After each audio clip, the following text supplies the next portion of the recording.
చూడండి అందరూ, ఇది తిమ్మాయిపల్లిలోని ఒక commercial cricket ground.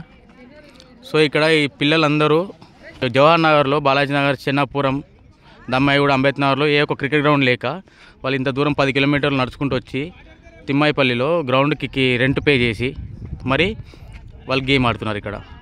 So జవహర్నగర్లో ground లేకనే వాళ్ళకి ఈ పరిస్థితి వచ్చింది. సో ఇంతమంది పిల్లలు ఒకేసారి అంత దూరం నుంచి నడుచుకుంటూ వచ్చి ఎండాకాలంలో వాళ్ళు ఆడుకోనికి ప్లేస్ లేక వాళ్ళు ఇక్కడికి వచ్చి పైసలు కట్టి మరి గ్రౌండ్ మ్యాచ్ ఆడాల్సి వస్తుంది. ఇంట్లో అమ్మానాన్ని 100 రూపాయలు ఆడుకొని మరి వచ్చి మ్యాచ్ ఆడాల్సి వస్తుంది. వాళ్ళు ఎందుకు ఈ పరిస్థితి ఎందుకు వచ్చిందంటే మన జవహర్నగర్ ఒక గ్రౌండ్ లేక. అదే గ్రౌండ్ మన దగ్గర జవహర్నగర్లో ఉంటే ఇంత దూరం ఎందుకు వస్తారు పిల్లలు? ఇప్పుడు వాళ్ళు వచ్చే దారిలో పోయే దారిలో వాళ్ళకి ఏమైనా ప్రమాదాలు జరిగితే దానికి బాధ్యులు ఎవరు? పిల్లల్ని మాత్రం పట్టించుకోరు. తమ్ముళ్ళు మీరందరూ ఎక్కడ ఉంటారు? సో మీరు గ్రౌండ్ మ్యాచ్, క్రికెట్ మ్యాచ్ ఇక్కడ ఎందుకు ఆడుతారు? మీకు ఇంటి దగ్గర గ్రౌండ్ లేవా?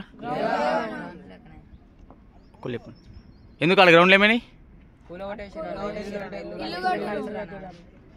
మరి ఇక్కడ ఆడితే మీకు పైసలు కావా?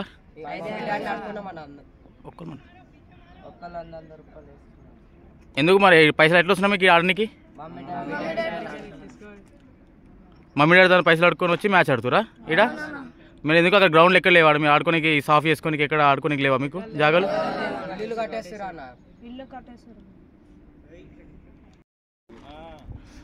మీరందరూ జవహర్నగర్ నుంచి తిమ్మాయిపల్లి వరకు ఇంత దూరం వచ్చి 10 కిలోమీటర్ దూరం వచ్చి మీరు మ్యాచ్ ఆడుతురు. మీకు ఇక్కడ గ్రౌండ్ ఉందని ఎవరు చెప్పారు మీకు? మీరే చూసుకుంటూ వచ్చిరా? మరి ఇంత దూరం వచ్చి ఆడుతురు మీరు, మీకు ఏమైనా దెబ్బలు లాగితే ఏం పరిస్థితి? ఎవరు చూసుకుంటారు మిమ్మల్ని?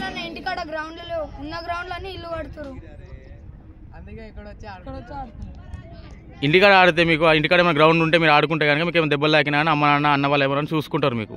అదే ఇంత దూరం వచ్చి ఏమైనా దెబ్బలు లాగితే ఎవరు చూసుకుంటారు మిమ్మల్ని? ఇంటికాడ గ్రౌండ్ లేక మీరు ఇంత దూరం వచ్చి ఆడుకుంటున్నా అన్నారు. మరి ఇంత గ్రౌండ్లో వేలు పైసలు పెట్టి ఆడడానికి మీకు పైసలు ఎక్కడికి వస్తున్నాయి? మమ్మీ డాడీని ఆడుకొచ్చి మీరు పైసలు మ్యాచ్ ఆడుతురా కిరాయి కట్టి?